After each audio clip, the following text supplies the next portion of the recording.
What's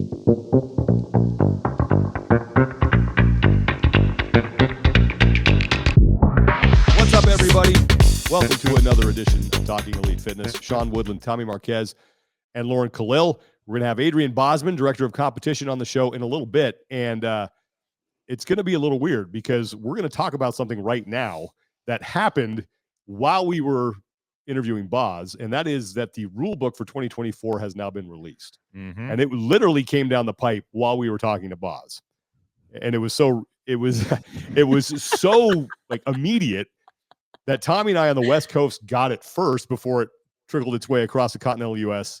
to Lauren. It took like 30 minutes almost to get to the East Coast. Yeah. I mean, it happened in real time, and kudos to Lauren for asking, because yeah, good job. I'm happy that Boz was not the Grinch this season. No, that was very nice. But we got a lot to talk about today. We're going to talk about a little bit about the rule book. We got some news items we're going to get to as far as things happening around the community. Tickets are on sale, for, or at least not, I shouldn't say on sale. Announcement of when tickets for the games are going on sale has been made. And then later on, end of the show, we had a friend of the show write me. He emailed me. His name is William Hull. And he came up with a Talking Elite Fitness drinking game, which I think is hilarious. So we're going to share that at the end of the show. But before we do that, we want to thank our sponsor for today, and that is Strongest, the app that helps you attain a higher level of fitness, strength, and conditioning and achieve more goals by reverse engineering the desired end state of each workout and delivering step-by-step training guidance to ensure that you reach that end state. So Matthew Russell and his team have meticulously designed Strongest AI for iPhone and Apple Watch to help garage gym athletes train with more intensity, stay accountable to a program, and reach the highest levels of human performance through proven fitness methodologies. Every split of every movement and every workout is managed with a timer and delivered with step-by-step pacing guidance to your phone or watch. So assuming you set a goal and maintain the pace, you're guaranteed to meet your own standards of performance and achieve more goals. And then if you don't, you have the data to understand why not. You can download the app for free for iPhone right now. If you're watching this, you can scan the QR code on your screen. You can go to strongest.app. You can look at the App Store for the Strongest app. It's got a lot of cool bells and whistles in there. If you guys are training at home, someone who kind of doing program jumps and just looking for some cool workouts, he's got all kinds of programs on there that you can follow. And again, you can break them down however you want. And you can tell the app, hey, here's where I want, how fast I want to do the workout. Here's how I plan on breaking it up. And it'll tell you exactly how to attack it. And it has all the benchmark workouts in there as well. So if you're someone looking to PR your Fran time and you want to come up with a winning strategy for that, Strongest app can help you. So head to strongest.app, download the app for free for your iPhone, and let us know what you think. Yeah. We put some Weakness Wednesdays out. Yeah, they have all the open workouts there too. So if you want to like retest, maybe put together a better strategy than the last time, you can go do it. 70 days. I am boys. Not ready. Yeah. And I've just accepted the fact that I will not be. So that's fine. But I'm going to try to look good doing it. Trying to look good doing it. Well, before we jump into the interview with Boz, a couple things we want to just tell you about. First, Wadapalooza, right around the corner, okay? If you're going to be there, we're going to do a Talking Elite Fitness happy hour. Let's go. The Tipsy Flamingo. We're partnering with Reebok.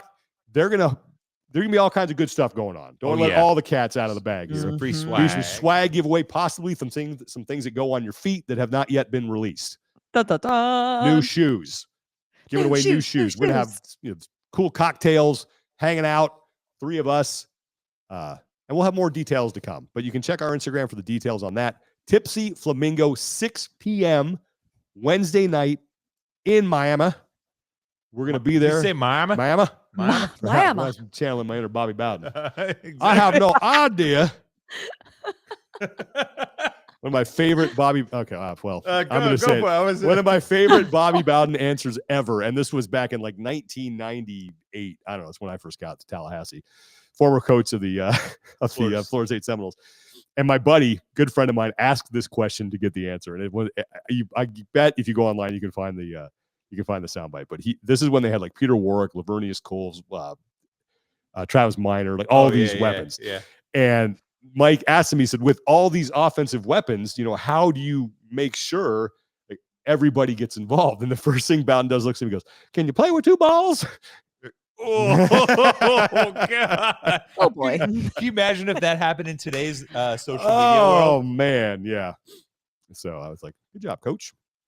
All That'd right, be hilarious. but Tipsy Flamingo, Miami, it's gonna man. be fun. Dude, the Florida can't coaches in wait. the late 90s were the best. Oh, you had Spurrier. Oh, yeah. Well, we're gonna run around a little bit. Look up Google Steve Spurrier's best quotes. Throw around a little bit. You know, they talked. There was like a fire at the Tennessee Library. He's like, "Yeah, you know, what a shame. I hear all the books weren't even colored yet. It's so Just you can't spell citrus without UT." Oh, Had that thing. God love him. All right. What else? We have the ticket announcement was made. mm-hmm. Tickets And for there will be an RV park. There is going to be an RV park. So where am I looking? Bring your camper. Yep. Yeah. That's what Bring your Full grill. Full hookups. Mm-hmm. Let's see. We got important dates here. Let me see if I can throw this up on the screen. So if anybody's watching this, they can see this. Game tickets. Boom. Share that. Okay. Tuesday, January 16th. Reliant Club and RV camping pre-sale for 2023 Madison Club members and 2023 campers. So if you had it last year, Yeah, if you have it last year, you get priority. Yep. Get 2 days early. Yep. I was like, wait, this is the wrong year, but no, He thought it was a typo. I was like, whoops a daisy. Okay. Thursday, January 18th, Reliant Club and RV camping tickets go on sale to the public. So again, if you're someone who had either one of those in 2023, you get 2-day early access January 16th, public January 18th. Tuesday, January 23rd, arena ticket presale for 2023 Madison Club members and 2024 Reliant Club members. So if you signed up for the Reliant Club, you get early access to the arena ticket presale. And then 2 days later, arena ticket presale for affiliates. And then Monday, January 29th, tickets go on sale to the public. So a little more information. And then we thought we were going to sit here and talk about, hey, we don't have a rule book yet. And then Chris Lammy got a rule book. we have it. We're going to talk about more of that with Boz in the interview. So, and then we got the CrossFit for Health Summit coming up February 3rd. Yep. In Austin, Texas. Yeah. So they're going to have a bunch of panel of speakers on a variety of topics, including Nicole Carroll.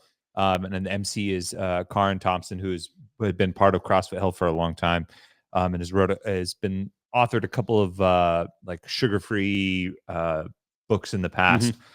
And I think the headliner is Dr. Rhonda Patrick, who has put out some great stuff. She's been a multiple time guest on Joe Rogan to talk health and fitness and some, I guess I don't want to say cutting edge science, but I don't know if that's the right word, but some breakthroughs and new insights on science and health and fitness in general. And so pretty cool. Good lineup of speakers. If you're in the area, probably worth checking out. Go learn a little bit. See, now I took on that. Yeah, see, you take on that The Steve accents Spurrier. right now. Yeah. Oh my god. Yep. He used to be a guy, a writer for the Orlando Sentinel. He used to sit in the front row for for Spurrier's press conference. His name was Mike Bianchi. I don't know if he's still there, but he used to Spurrier also be like, "Yeah, we had a good game up there last time. What we hang on there, Bianchi? 55? Yep, 5 points. Yeah, so Former Heisman Trophy winner Steve Spurrier. Yep. Then he went to the NFL and woof. Not everyone's cut out for it. Okay. We're going to get to our interview now with Adrian Bosman. And again, while we were speaking with him, the rule book was released. In fact, I have the announcement in my email right now that it was available. So we're going to talk about that. We spent a long time talking about the rule book with Boz. Also talk about just some of the things that he's learned from his now 2+ years in the job. Yeah. Challenges that he's going to face programming the games for Texas. Challenges that he's going to face programming the quarterfinals now that we have a bigger field of people going. So here is our conversation with CrossFit's competition director, Adrian Bozman. Let's welcome in our guest. He's a competition director for CrossFit and, little known fact, also at one point in his career played the bass for Mix Master Boom Baxter and the Funky Bunch, Western Canada's premier funk experience. He is Adrian Bozman. Boz, how you doing, man? Man, I'm so good, Sean. Thank you for that introduction. And I am so glad that you remember that fun fact about me. That's brings back fond memories. Is being there any way 16. that do any mix master boom baxter and the Funky Bunch tracks exist? Any footage? do. Any really? I don't know about footage, but I have probably a dozen CDs. There's a storage rack to my left over here in my garage, and I have a bunch of old CDs in there, and there's probably about a dozen in there. Okay. Do you have? I don't know if they're ever going to see the light of day again. All right, I was going to ask for one. Yeah, I'll see if I can dig one out. I'll maybe. Okay. We'll see. Because we still Can need I a have theme a song for special this show. request? Pretty vulnerable, man. With the CrossFit Games at a new location this year, I think that the opening ceremony should have the members of the band, all of our instrumental and vocalists in the CrossFit space, Boz, Sean, John Woolley, Snorri, like the list goes on and on. Justin Kotler. I think we could get a band together Just to shred it. to- I think that'd be Super bands fun. never to work. kick off 2024. Name a super band that actually worked. They never. That's a good do. point. Terrible. Cream? Temple of the Dog No. didn't work. All right, You don't like Temple of the Dog? I guess that's okay. that's the only one I can This think would of. Yeah. Okay, let's talk about some actual stuff that's pertinent to this show. You're going into your third season now as kind of the head man in charge of programming and stuff like that. And I would love to hear from you the lessons that you have learned about what you do and how to do it better over those last 2 years. Ooh, that's a broad question. Yeah, and I guess for context, I guess technically it's year 4 because I started true. Okay. officially being full time with the games department in 2021. You know, prior to that, I wore a lot of different hats for CrossFit, and around that time, the company was in a place where it's like, okay, you know, you need to narrow your responsibilities a little bit, and so that's where I ended up. Excuse me. To get to your question though, there's lots of things there. I think the hardest part of the job is just balancing the different demands. You know, I take the Open as a great example. The Open is a lot of things to a lot of different people, and often they are not interested in sharing that view. So if you're a high level competitor, you're not really interested in taking on the affiliate consideration or the everyday CrossFitter affiliate view on the Open. And likewise, if you're just like a normal person, you're probably not as considerate of the elite view or the affiliate owner view, etc.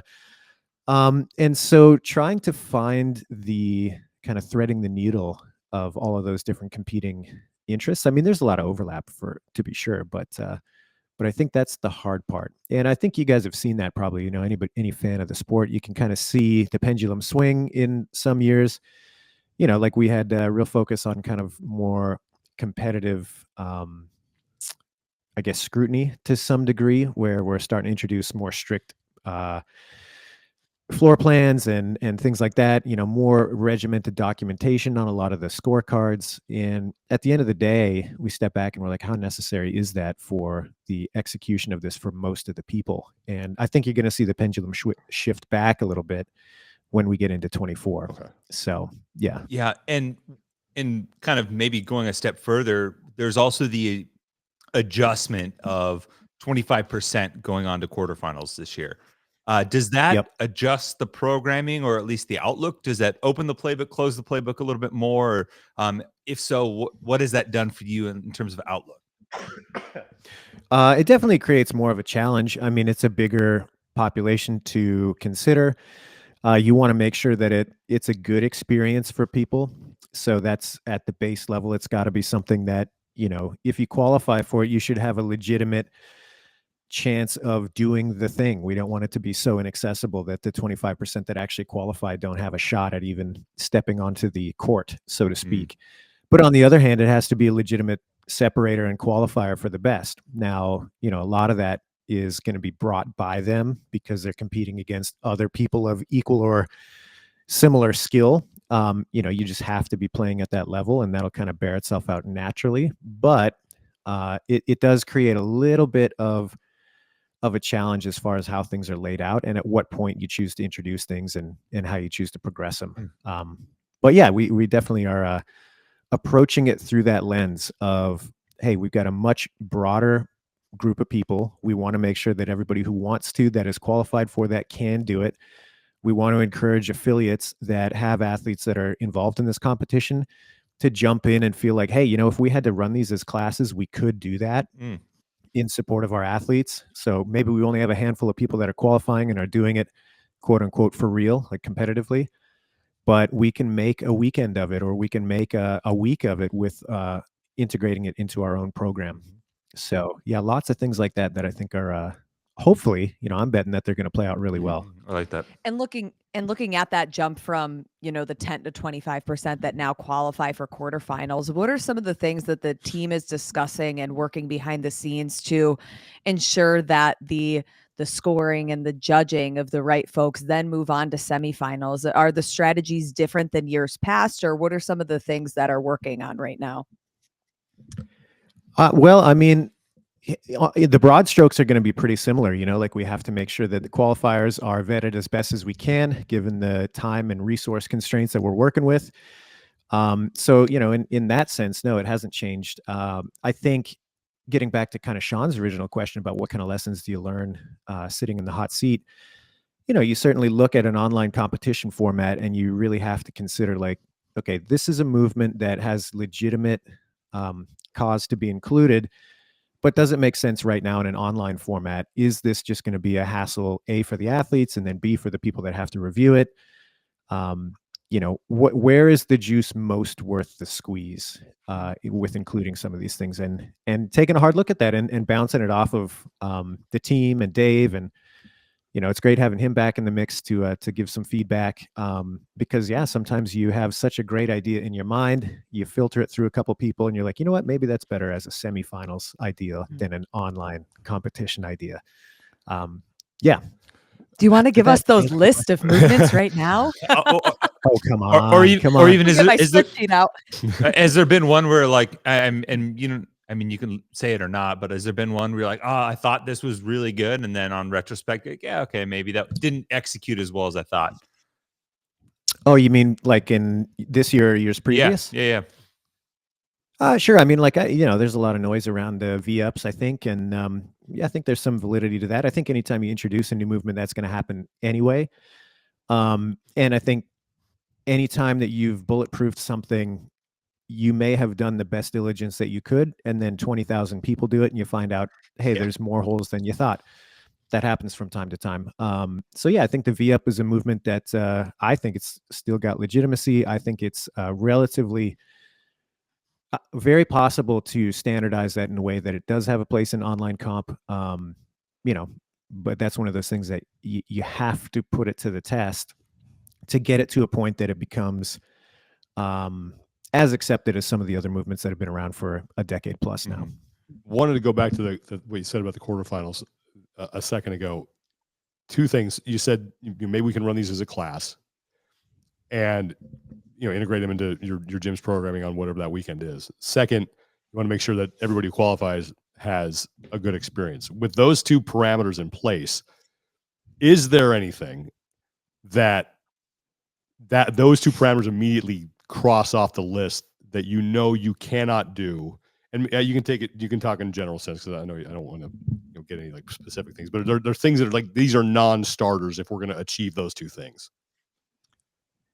Not really.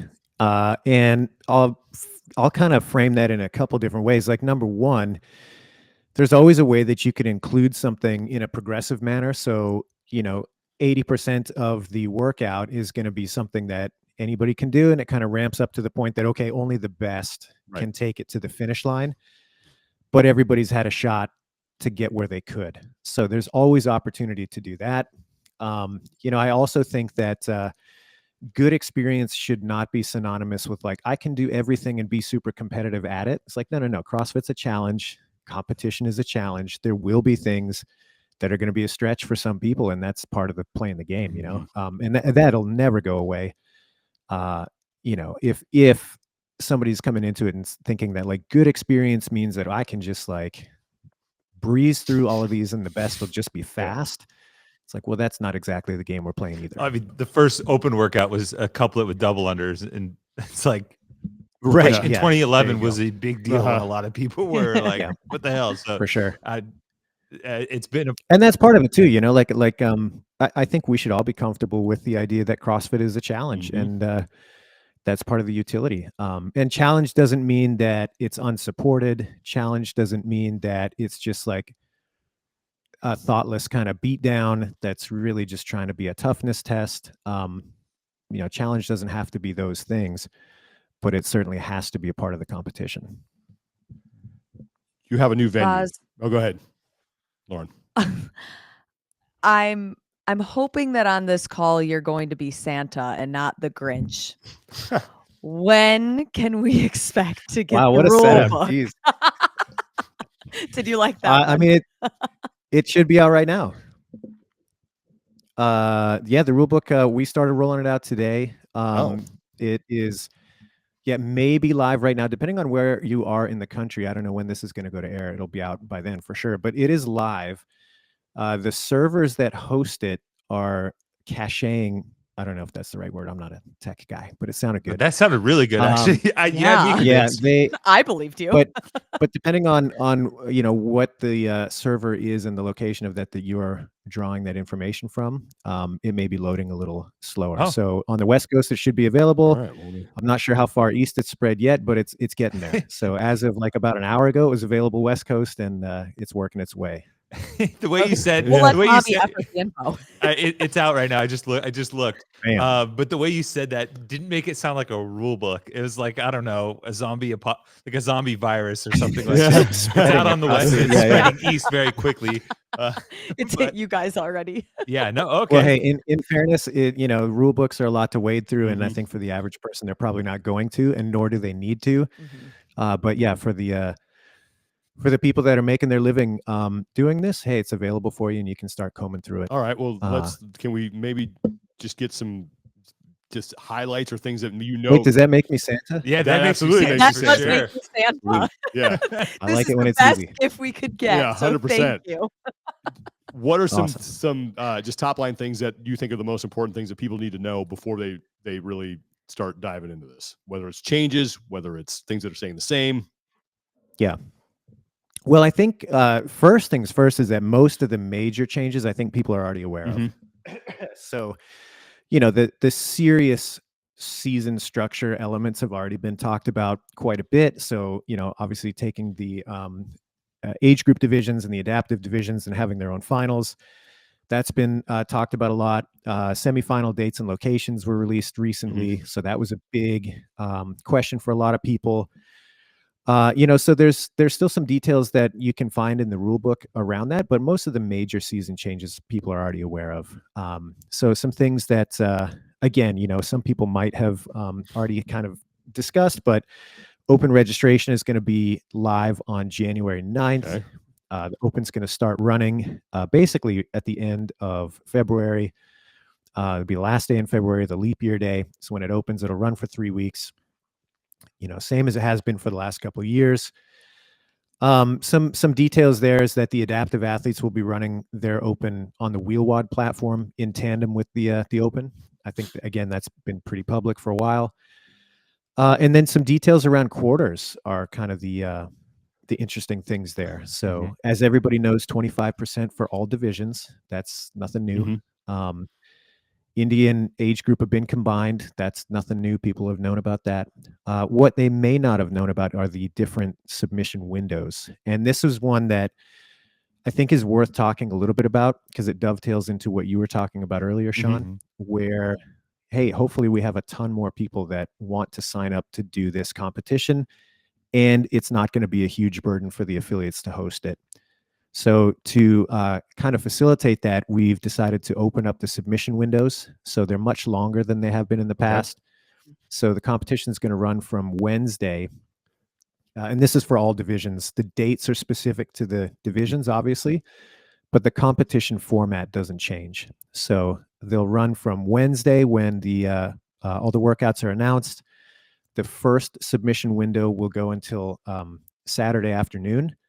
So you'll have a couple of days in there to get the first couple workouts in. And then the second window will run from Saturday afternoon to Monday afternoon.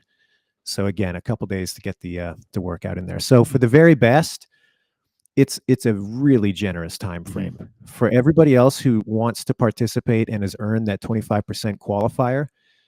You know, you're juggling job and kids and other responsibilities. Hey, you should still have plenty of time to get it done too. And if you're an affiliate that has to host this thing, you have your pick as to where and when you can make it fit within your schedule. You don't have to feel like you're burdened on a really specific window that you can offer to your athletes. Okay. Was that change made because of feedback that you have received from the community or internal conversations, or a mix of both? Yeah, it was a little bit of both. So definitely, you know, we get a lot of feedback from affiliate owners all the time, which is great. And so giving them a little bit more flexibility was a no-brainer. And then especially when we started thinking about, all right, the net's going to be a lot wider. We're going to have a lot more people coming through the system. More time is just in everybody's best interest. It seems like, just kind of first glance, a lot of the news sections, which if anybody is looking at the rule book as we speak, you know, any adjustments to the rule book relative to last season is noted with a red box that says new. So the red bag will be clearly marked. Got that one in there. Nice job. Oh, that's classic. Had to work that one in. Oh, perfect. But a lot of it seems Got to know your history for that one. exactly. So there's a lot of them seem, you know, pretty straightforward. I mean, there are some leaderboard finalization dates that are put out there, which I appreciate having some of those out. But along with some of the adjustments that have largely been communicated at this point, there was just one. Oh my gosh, I just went over it. I was looking at open workouts, video submission, and scoring protocol. Yeah. The addition, I think, is the zero score new for this year? Because No, that was something that we introduced last year. Okay. And the differentiation there is, you know, there's plenty of times where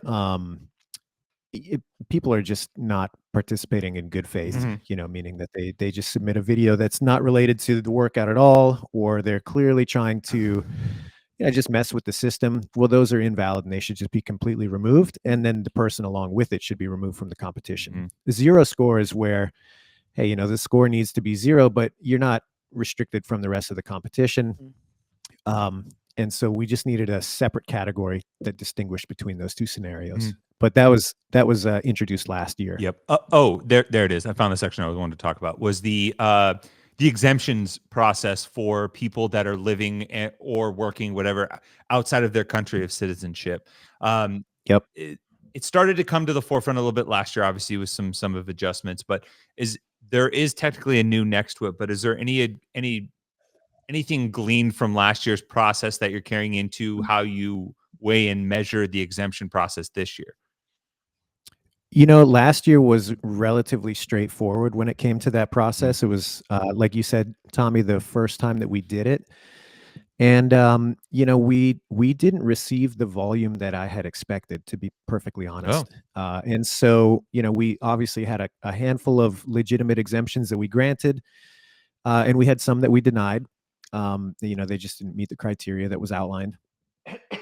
And so it was actually nice to be able to offer that and, you know, just kind of see what the legitimate cases were out there and how many of them there were. And it, like I said, it wasn't as voluminous as we thought it might be. So really the only change from last year to this year is that if you are in a region that for whatever reason, you know, you don't feel like you should be competing there and you have a legitimate claim to compete out of a different region, take a look through that criteria, see if it applies to you, and then send us an email and we can work through it with you. The only real difference is that we've removed the financial hardship exemption, which was really born out of the COVID era.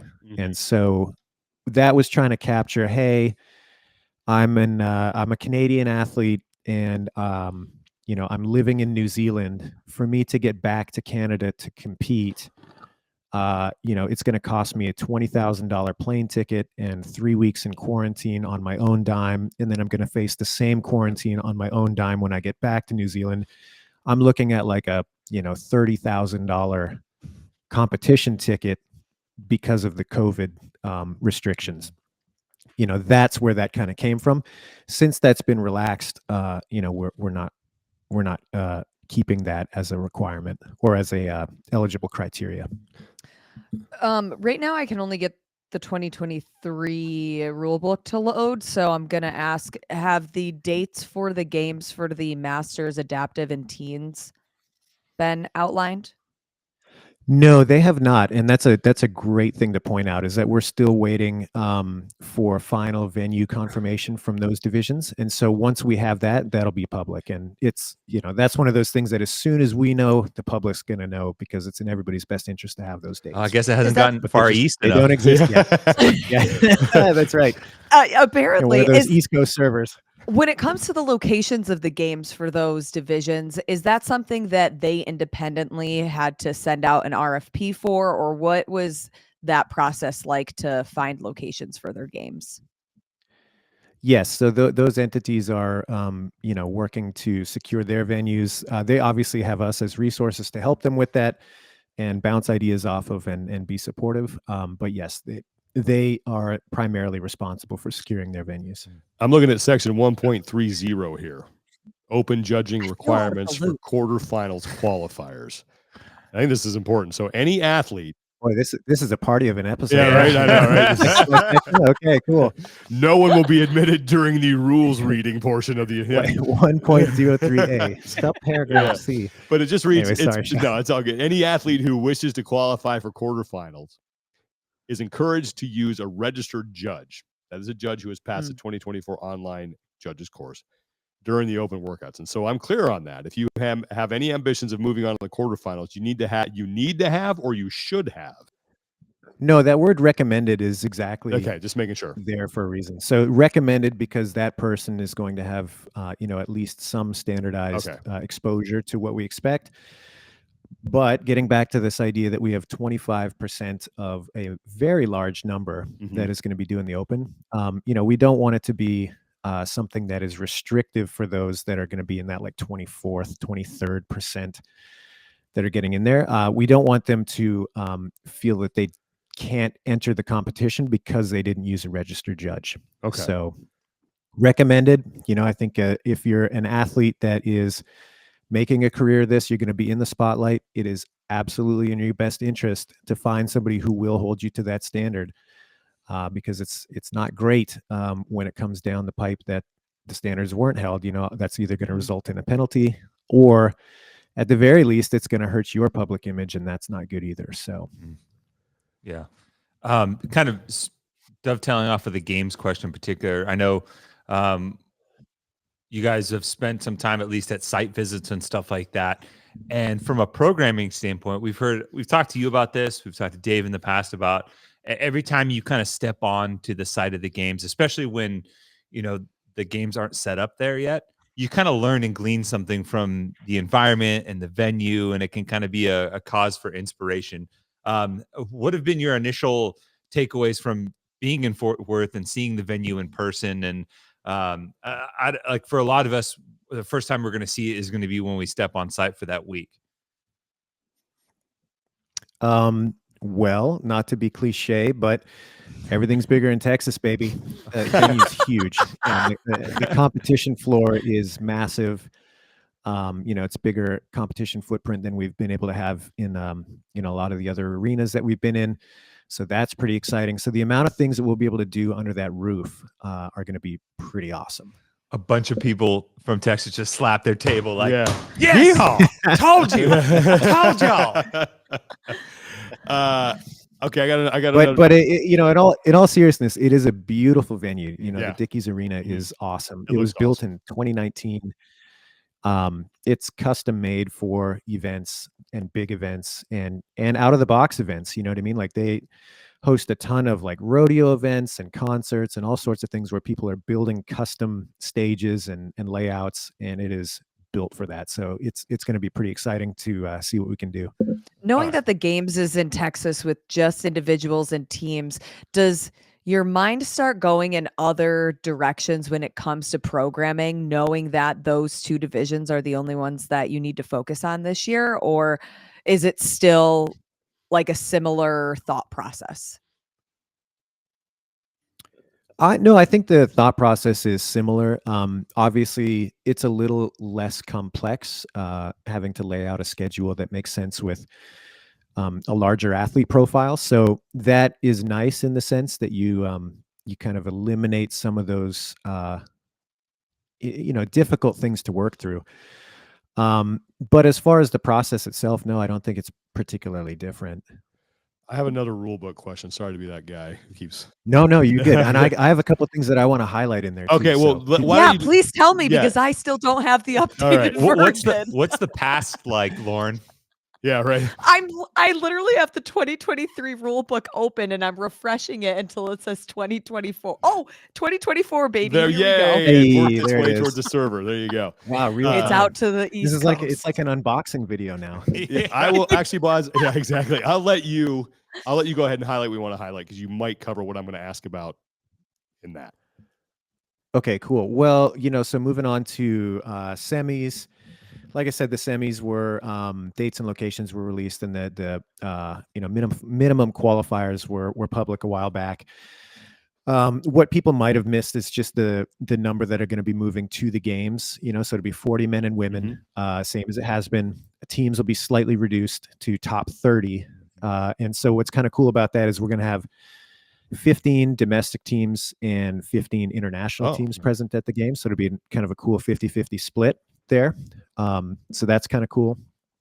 And then one thing that I think is a big add is that we've got this whole section at the very end that has common weight conversions for different equipment pieces and common loads that are present in online comp.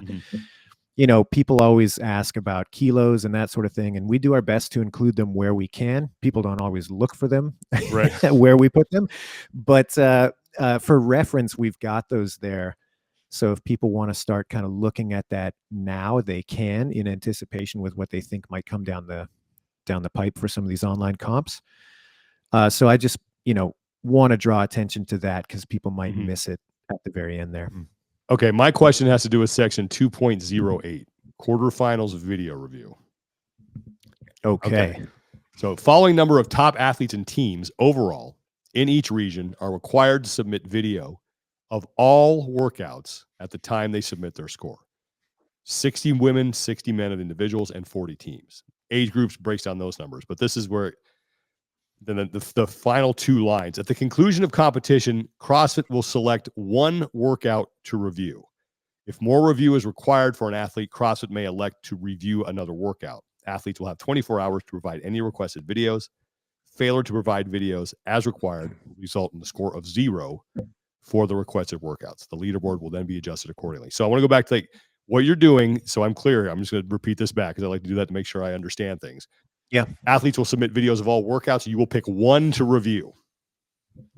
Yes. Okay. And this is a strategy that we've used in previous years. We got away from it for a couple years. We're coming back to it this year.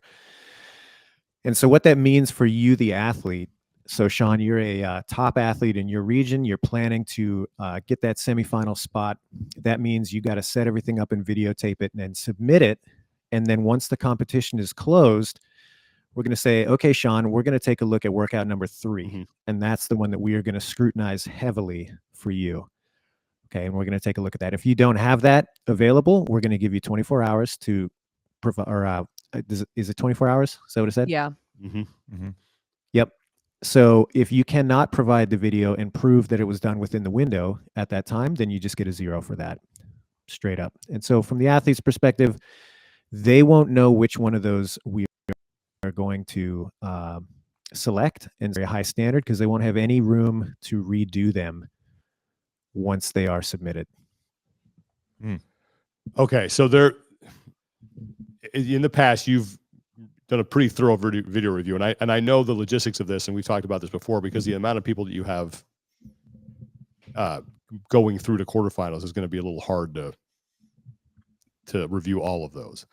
So there are going to be some people out there that are going to say, well, how can we be sure that the right people are going to go to semifinals if you're only reviewing one video? And I know you've talked a little bit about it in your last answer, but can you comment on that? Like how the community and how the athletes can be sure that when they get to semifinals that they're lining up to people that earned their way there legitimately?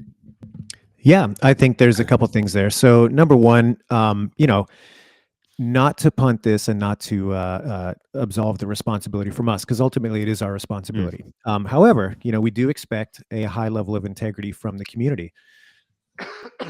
And that includes, the affiliates that these are taking place at, the judges that are doing the judging for these athletes. All of those are part of that system. So, hopefully that does a pretty good job of mitigating a lot of behavior that, people wouldn't want to see.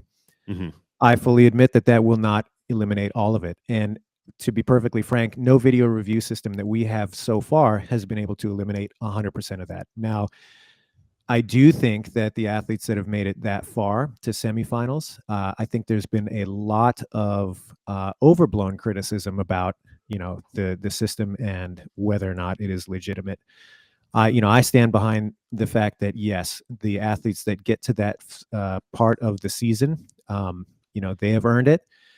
And I would say the vast majority of them have done what they were supposed to do and played by the rules. So, the video review that we've chosen to do this year, yes, it may seem like it is not as, what's the word? I don't know, maybe just not the same system as what people came to expect last year.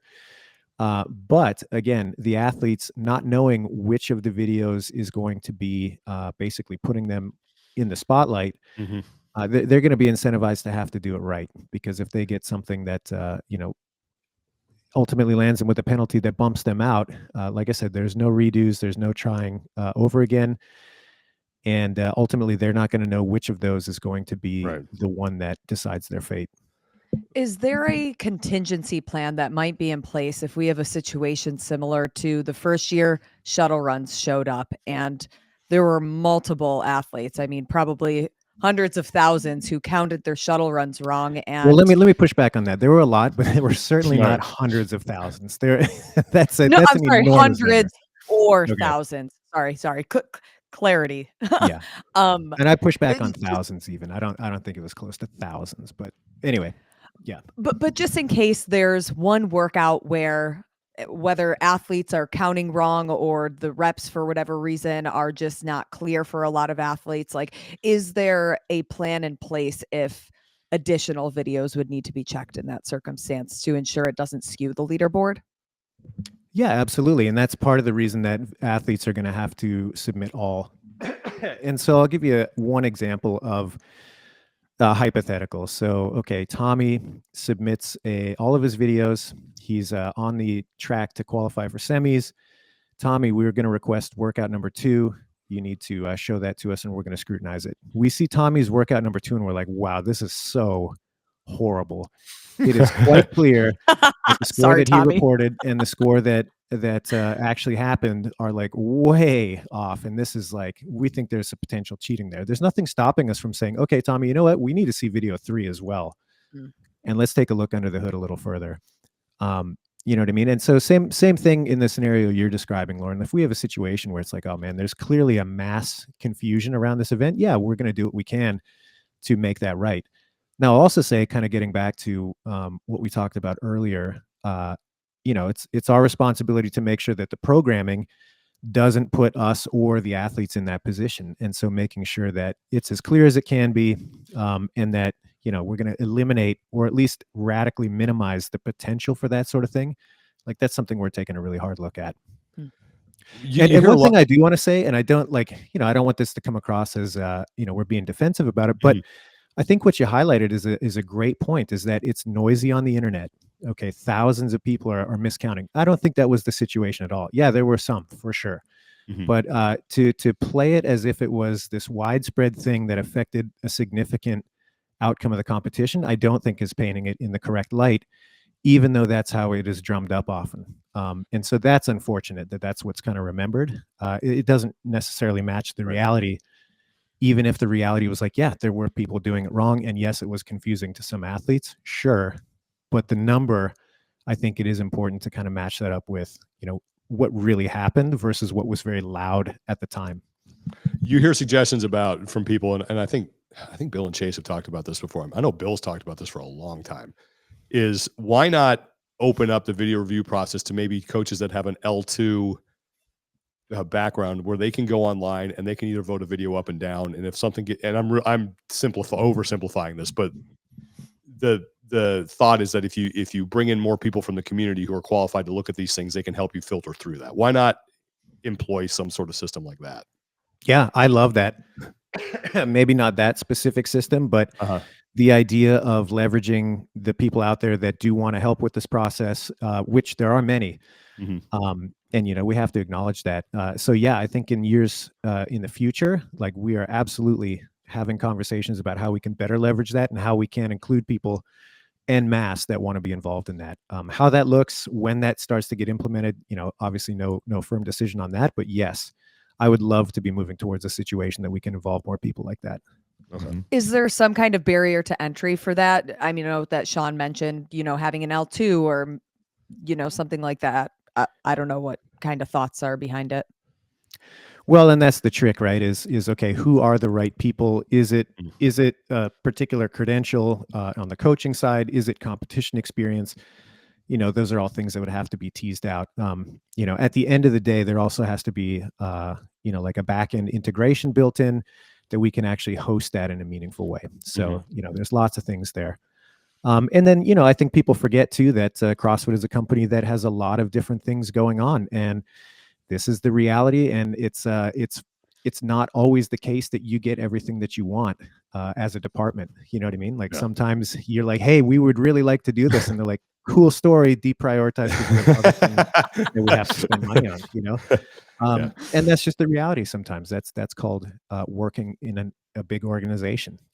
That's it's also called life. You don't always get everything you want. Yeah. I noticed there are some sections in the rule book that were, I know, partly or majorly collaborated with the PFAA, whether it's, some of the attire and equipment and belts and stuff like that. I've seen some of that wording that was announced previously last season, but included in the rule book here. Is there anything else in this iteration of the rule book that you guys have worked with the athletes specifically to kind of fine tune a little bit this year?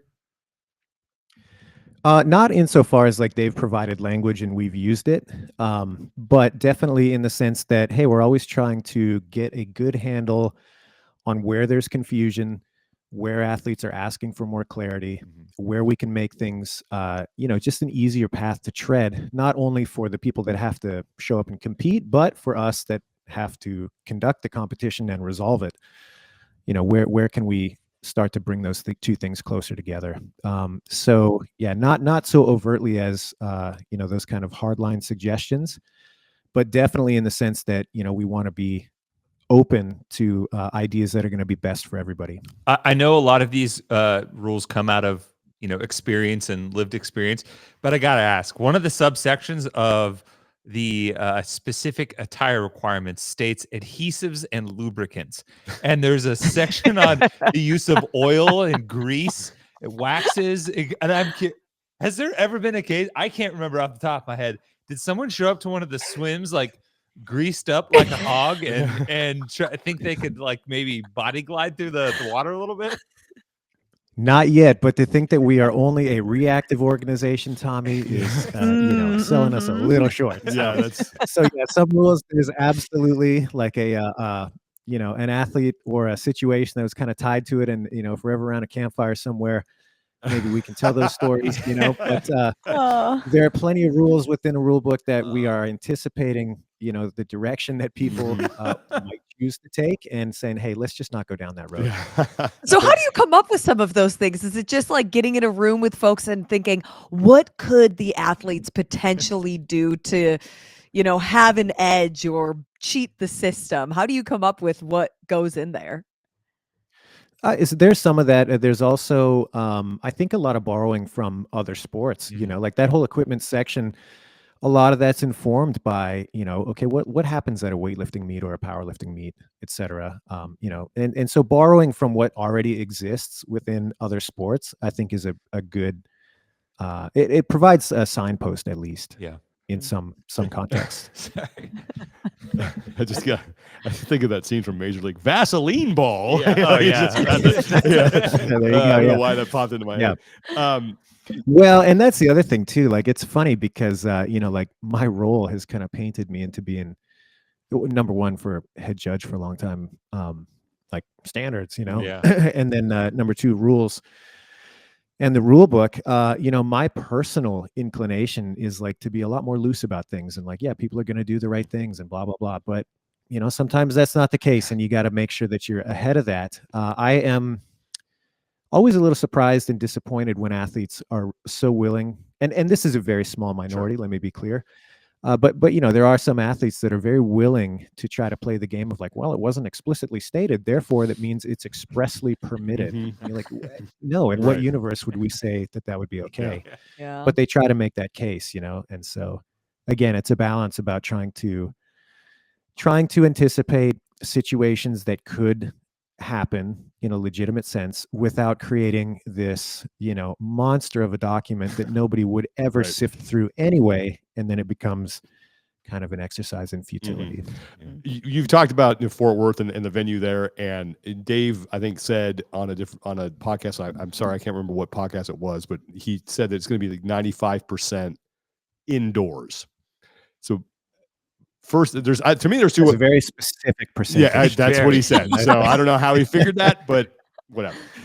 So there's to me, there's two ways of looking at it. There's challenges that presents you, but also because of what you said about the venue and how nice it is, I feel like there's some opportunities there. So the two-part question, because you're now limited more or less to that floor, challenges you need to overcome, top challenges you need to overcome, but also then on the flip side of that, what are the opportunities you think that you have to showcase the sport?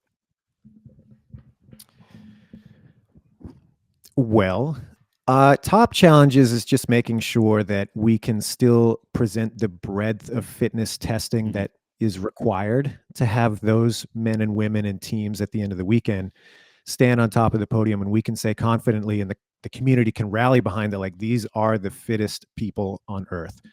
So making sure that regardless of the venue challenges and opportunities, we stick to our first principles of like, yeah, dude, it's got to be a broad test. We've got to cover all the bases, and that's a non-negotiable. So navigating that, you know, I think is going to be interesting. It's going to be interesting regardless of where that new venue might have been. I think in this venue, like I said, the competition floor is pretty sizable. So we're going to have a lot of options in that regard. And like, you know, Dave gave us that 5% wiggle room. So there's still plenty of opportunity within that to get outdoors a little. Yeah. And I know a lot of athletes, like, the immediate talking point is like, hey, didn't you guys know it's hot in Texas? We're like, Really? Really? Whoa, wow. Never heard of that. So, you know, of course, it's our responsibility, and we do take it very seriously, all jokes aside, to make sure that, you know, if and when we do go outside, it's going to be done in a way that is appropriate for the athletes. It's not going to be, again, just a war of attrition. That's not the goal by any stretch. Yeah, for what, 95%? That means what, 20 scored events at least? You're gonna get if you're gonna have one full event not indoors. Yeah, exactly. You're tipping your hand a little bit. But beyond competition, one of the things that got announced yesterday with the tickets sales and in the pre-sale options was that there was going to be a festival experience that's free to everyone. I think one of the big upgrades from Carson to Madison was the festival environment, primarily because there was camping and things like that. It did say that there was RV camping this year. I mean, did you guys get a feel for what that might be like? Was it close to the venue? Like, I'm trying to get a sense of the footprint and what that might be. You mean the free experience versus the competition? Yeah, the free experience, as well as, like, you know, even just like RV camping, because like RV camping was right next to the venue. Yeah. Well, the RV camping is again right next to the venue. Obviously, different feel. You know, it's less kind of green area, like that nice little Madison kind of campground. Yep. It's not the same. You know, it's much more of kind of like an RV lot. So that's different, but it is walking distance, like short walking distance. We're talking like within the main parking lot to the Dickies Arena for the RV park. And then the festival experience, same deal, walking distance. The Will Rogers Memorial Arena is kind of the neighboring facility to Dickies.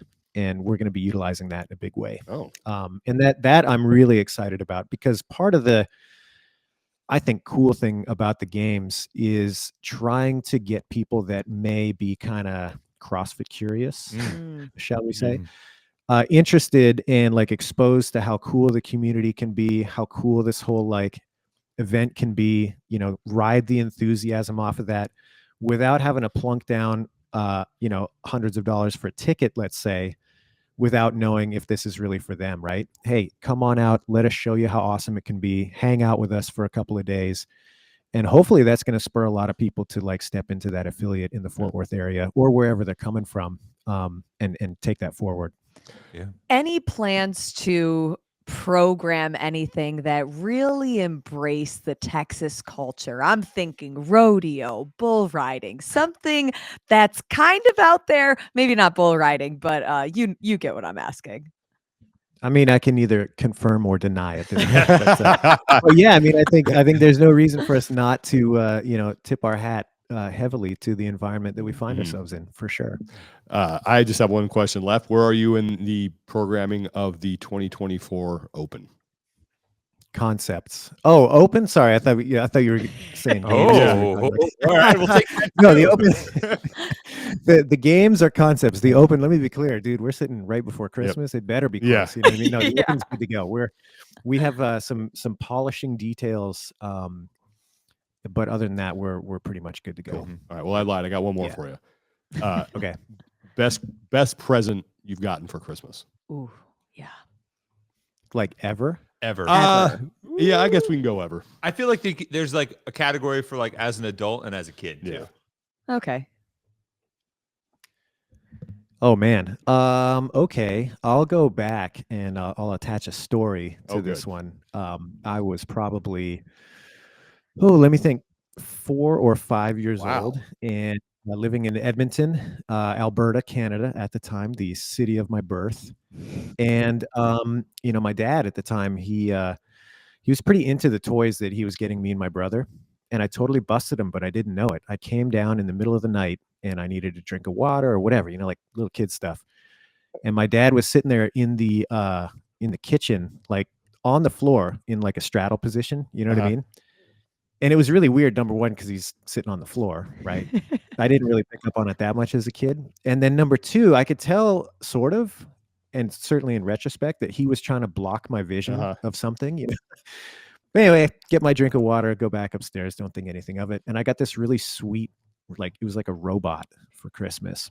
And it turns out he was you know, just making sure that it was fun enough to deliver as a gift. Oh, My dad did the amazing. exact same thing when I was a kid, man. He did the exact same thing. I'll never forget. I got a Star Wars droid factory in like 1979 or something. Like and I remember I got up Christmas morning and it had already been built and played with. I was like, oh, and now I realized it was like my father. You know, Took it for the test. Yeah, bin. that's pretty awesome. Absolutely. Well, cool. So that, I don't know if that was best gift, but it was like great. Good Yeah, story. that's awesome. No, Yeah. that, Man, that I don't know. absolutely qualifies. Yeah. Yeah, I'd have to think pretty hard about best gift, man. The presence of my loved There one. you go. Aw, Yeah. that was Peace on adorable. earth, goodwill towards men. Yep. Wow. Boz, listen, man, thanks so much for taking the time. We appreciate you going through the rule book with us. Thank you for being Santa. Yeah. Absolutely. Oh, my pleasure. Yeah, I'm glad it worked out that way, and I'm glad we Us got to too. witness. You know, you get the live refresh Yeah, there. that That was was- fun. Yeah. Amazing. Worked its way across the continental U.S. So, Yeah. Boz, have a great Christmas weekend. All the best to the Thank family. you.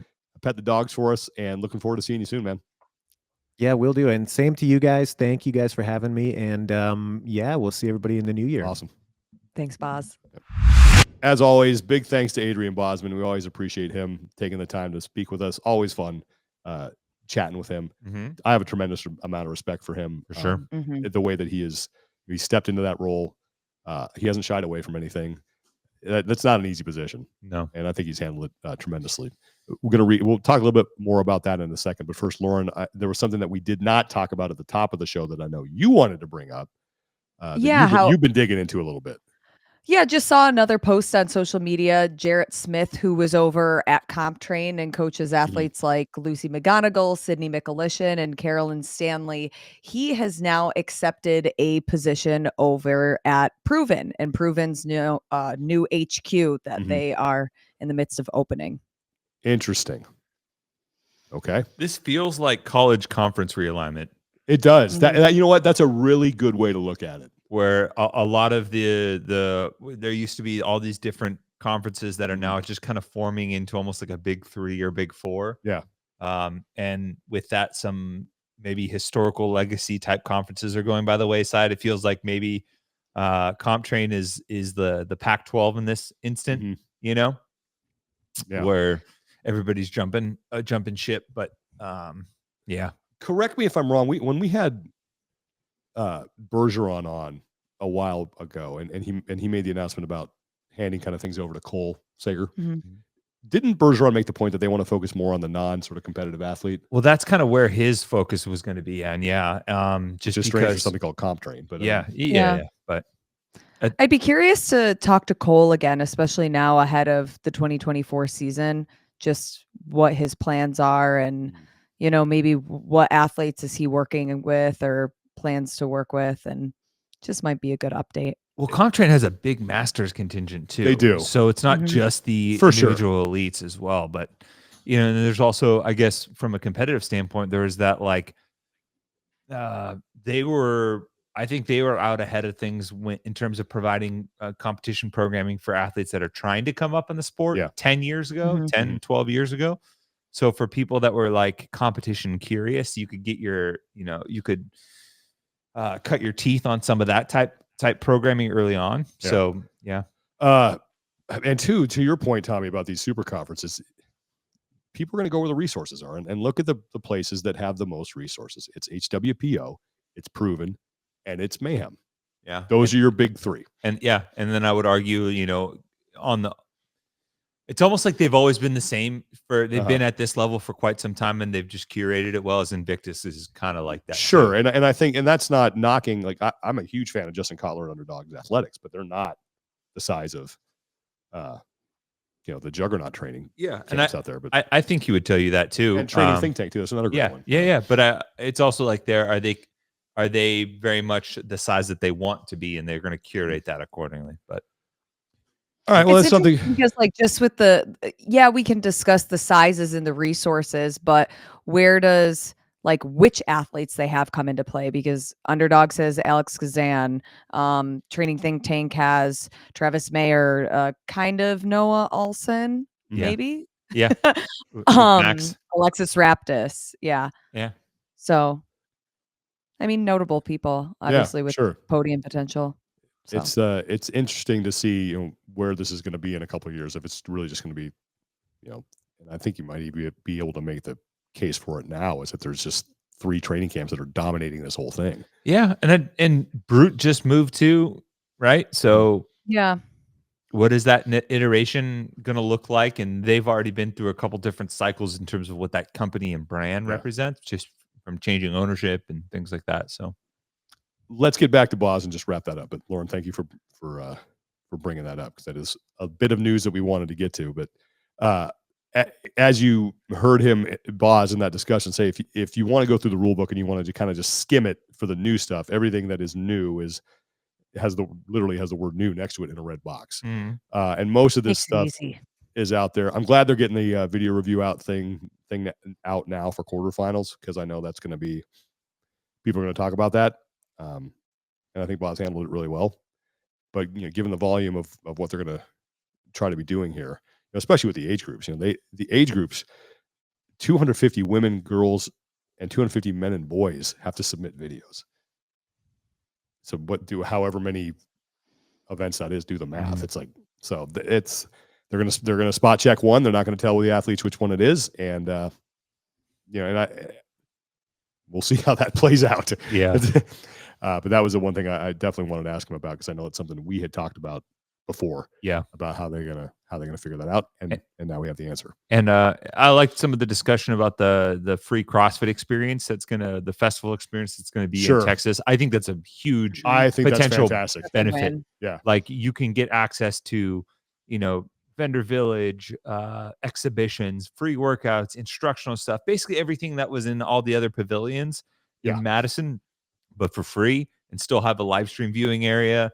Can Seems you like imagine somebody who's never been exposed to CrossFit just like walking the streets and they see something going on and then all of a sudden they find themselves in there? Yeah. Like, I'm really curious what the experience will be like and somebody's initial thoughts if they just happen to wander into the venue. I just pictured this like middle-aged couple walking their like 20-pound terrier, like staring Yeah. wide-eyed as they walk down the Well, street and What shaking is their head. this? when we did the Legends, was it 2021 in San Diego? Oh, yeah. They had it set up outside at the, I can't remember the hotel, but they constructed a huge tent, and then that's where they had the competition floor, and you could see out to the marina, and people would walk by, and you could easily see into the competition floor, and they would stop, and they would just kind of look and be like, Bunch of looky-loos. is that Nana doing handstand push-ups in there? Yeah. Damn. I would kind of keep an eye on it, and people would stand out there for a good 5 to 10 minutes checking out what was going on. Yeah. So I love that the curiosity factor is now like, oh, what is this? Come on in for free and check it out. And I think that's I love it. definitely be a benefit to the local Fort Worth community. Mm-hmm. Okay, this is our last episode before Christmas. So I want to ask you guys the same question I asked Boz before we get to our Talking Elite Fitness drinking game. Ooh. Best Christmas present you ever got? I mean, I asked Boz the difference as an adult and a kid. As an adult, it was tickets to Kobe's last game. That was like, Ma went above and beyond. As a kid? Yeah, as a kid. Kids were always more fun. It was a Cabbage Patch doll. Wow. Ate French fries and they went into her backpack. All right. And it was the coolest thing ever. And I wanted it so bad. And I thought that it was never going to happen because my parents kept joking, like, I don't know. Santa says there's a lot of bad reviews on it. Oh, dear. Why? You're not old enough to remember the craze around the Cabbage Patch Kids. This must have been like late Cabbage Patch Kid. No, I think there was a craze when I was a kid. Were like people getting beat up in stores, that kind of thing, like people rioting and selling. Maybe. Okay, that was like 1983. Yeah, that's okay. Then no, I wasn't a thought. You're not pushing 40. Okay. Thanks, Sean. All right, that's a good one. I just want to clarify. Like, okay. I feel like these crazes are just a proxy for like our general country's angst, because more or less it feels like every couple of years it's something different. Furby, remember the Furbies or Yeah. Tamagotchis or these are great gifts. Thanks Beanie for reminding Babies. me. Yeah, Beanie Babies, Pokemon cards.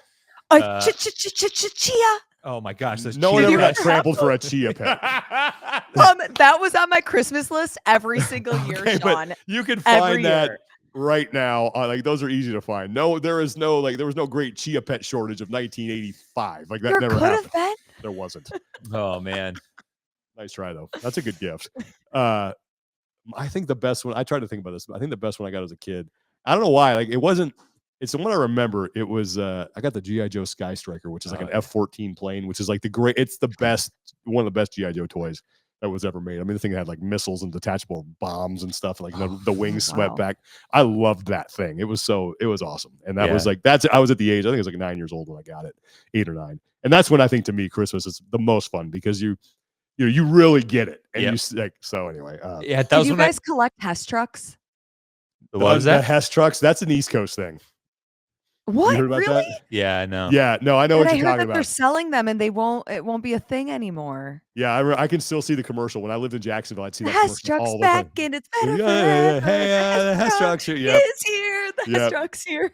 I had no idea what's going on. It's like a gas station that sold a truck every year for like a semi Yeah, and they had like yeah. a helicopter. Like every I year remember they that. would do something different, and all of the boy cousins would get them, and it would be a lot of excitement. Yeah, we didn't. Do you have big family Christmases? Oh yeah. See, I don't. I never had. I have like, so many cousins. It's Both my crazy. parents are only children, and I have one brother. So that was never. Oh. Yeah, we never really did that. My dad's side, we would go to New Mexico all the time, and we'd have to rent out the local armory from the National Guard to have our like family Sheesh. Christmas. And it was just That's bigger like than mine. it was like every year we'd walk in, my dad would be like, "What do you think? 4, 5 on how many new cousins that we would have that we would be meeting for the first time, just because, just there's a factory, Marquez, the Marquez factory. Wow, that's incredible. Are yours loud? Oh yeah. Well, Yeah, I mine mean, too. Mine aren't. this may be oversharing, but there's a reason why we don't go down there for Thanksgiving anymore after the cops are called. Oh man. Oh, Yep. It was like I- you know- it's like an anchorman. Brick, you having your annual celebrity golf tournament again? No, too many people died Yeah. last year. That actually is funny because knowing people in law enforcement like I do, they do get a lot of call outs on Thanksgiving. Oh yeah, And Christmas because it's you get families together and a lot of and holiday the cheer. eve of hijinks Christmas ensue. Eve. yeah. Yep. Are you a Christmas Eve present person or a Christmas morning present person?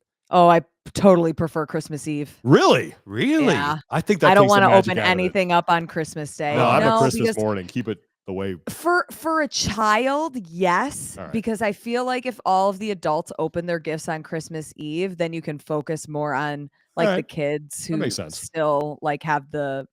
I'd be. I don't know. I don't want to spoil anything because I don't know what age people listen to our podcast or watch. Hey, our it's the show, magic of but Christmas. The magic of Christmas on Christmas Day. Absolutely. My family was Christmas Day. Tiff's family's Christmas Eve. I realized, making multiple stops around the globe is tough, but I prefer Christmas Day. Awesome. But I'm a Christmas morning person too. Like, let's do a Christmas morning. It just feels more magical. Anticipation, right? All right. I got to thank William Hull, who emailed me. Yes. Ooh, And- basketball hoop would be up there. Yeah, that's a good I one, was too. about 9 or 10 Bike. when I mean, you got got to go with bike too. I remember the bike I got, and I love that thing. I got sent this from our friend of the show, William Hull, who said, "Hey, he's a fan, and he came up with a Talking Elite Fitness drinking game." So I can't wait. I think it's actually pretty funny. Let me see if I can. There we go. Is that a new Rams pullover? Yeah, I got this a couple That's weeks ago. No, I got pretty about a few Wait, this months is ago. like a spreadsheet? Yeah, he wrote this up. Okay, so He this is sent this to you? Yeah, he Oh, did. wow. Like, he We said got to that's, send him this a gift card or absolutely, right? something. So these are the rules. You drink if I say, "Oh, I forgot about that one," or "That's a good one" during podium picks. And we haven't done podium picks in a while, but I like that. If I say efforting that, you got to drink. If I complain about the Rams, you're going to get drunk really fast. You got to drink. If I'm in the red with my whoop, Every day. not so much. No, I've been more yellow. Like, it's been good. Okay. Thanks to another sponsor that we have. If I mention yard work or other dad activities, drink. If I have a master's moment, I guess that's open to interpretation. Or if I give my 2 cents about recent Star Wars films or series, that's gonna be Well, fun. that's every day. Yeah. So this is drink if Tommy makes a Marvel reference. I'm drunk You're already. you're Yeah. schnockered Woo, already. has hope for the Cowboys season. Oh, I fell out of my chair. it's it's Is in the green for whoop. Mhm. Happens a lot. Had a recent runaway night with the boys. Oh man. Mentions his long limbs, aka getaway sticks. Oh yeah. Or uses mullet synonyms, aka Camaro crash helmet. If you're not Hamba McCaffrey from those, you've got a iron liver. Yep. A drink if Lauren mentions how cold it is in upstate New York. Has I'm wearing my recently heated traveled blanket. across the world to a competition. Has not seen a movie Sean and Tommy mention. That is Come on, dangerous. come right on. there. Mentions her love for dogs. Hmm. Is mentioned for being vertically challenged. Or gives a questionable amount of points on death by. Hey, That's hey. fantastic. All right. love it. These are the good ones. Finish your drink if Talking Elite Fitness reports a live earthquake, which has happened on this show. Yes. Yep. The production team wins podium picks. CrossFit announces a change to the game season. Look out. You have done something that was mentioned as a no rep. You have done something that was mentioned as a PR. Talking Elite Fitness member has a big life moment. A Talking Elite Fitness member has an unfortunate event while traveling. Oh, Mm. that's Or fine. this one, Lauren understands a movie reference. Oof. So We those are can good. juice this one a little bit. That was too. funny. Anyway, I just wanted to read that aloud. Will emailed me that, and I was like, man, Aw, this thanks is for too sending funny. that, Yeah. Will. That Good was stuff. great. Yeah, So- appreciate it. All right. One question: are you guys yay or nay on eggnog? I'm nay. Okay, I honestly, yeah, go ahead. Yay, I think. I've only had it maybe once or twice, but I think I liked it. It's very sweet. I thought it was going to be gross. I I had one of those like moments. I'm like laying down to fall asleep last night, and Did my you crave body it? was like, eggnog now. You need it. Like, what? Why do I have a hankering for We need eggnog? it. But yeah. So I'm Mm. gonna pick some up on my way home. I get these weird hankerings, and every once in a while. Yeah. I do too, but mine is normally like apple juice. Yeah.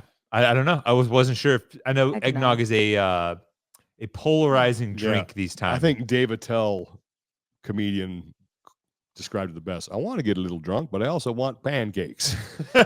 It's true. Oh, Yeah. that's amazing. Yeah. Yeah, it's pretty So, much what it tastes like, boozy pancakes. Yeah. Wait, so do you have to add your own booze in eggnog? No, Or does it come it with usually booze? comes. Well, some of them do, some of them don't, depending on where you buy it. If you just buy eggnog from the store, Like and at it's the in like grocery the, store. it's like in the Mhm. milk dairy section, it will come sans booze. But What kind of alcohol goes in it? some people put brandy. I put bourbon. Rye whiskey goes well too if you want a little punch. So everyone puts in a little different, I think. All right. But Sean, I don't know. Would you put rum in it? I don't know what I'd put in it. I just don't like the way it's not my thing. Yep. All right, that's going to do it. Big thanks again to Adrian Bosman for coming by and going through the rule book with us. Obviously, we didn't have a chance to go through everything in there. I'm sure there's some other stuff that people will be talking about. But I wanted to get his thoughts, especially again on the review thing and yeah, if you want to comb through it, it's available now. Everyone have a wonderful Christmas weekend. And just want to reiterate this one more time. I've said this before. This time of year, it can be tough for some people. And I think if we can all just sort of pledge to just check in on somebody, if there's someone who might not be doing too well, or just even if you don't think they're doing well, you think they are doing well, check in on your folks, man. Give them a call. Check in on your friends. Ask how they're doing. Because I think sometimes there's a lot of stuff that maybe people are struggling with this time of year that they sort of just bury under the surface, and it's just nice to hear from a friend. So I would appreciate it if everybody did that this holiday season. Just reach out to a friend, reach out to a loved one, and ask them how they're doing. Check in on your folks, check in on your people, make sure they're doing okay, and let's have a great Christmas weekend, everybody. Yep. All right. Spread some holiday cheer. Let's try to keep it positive.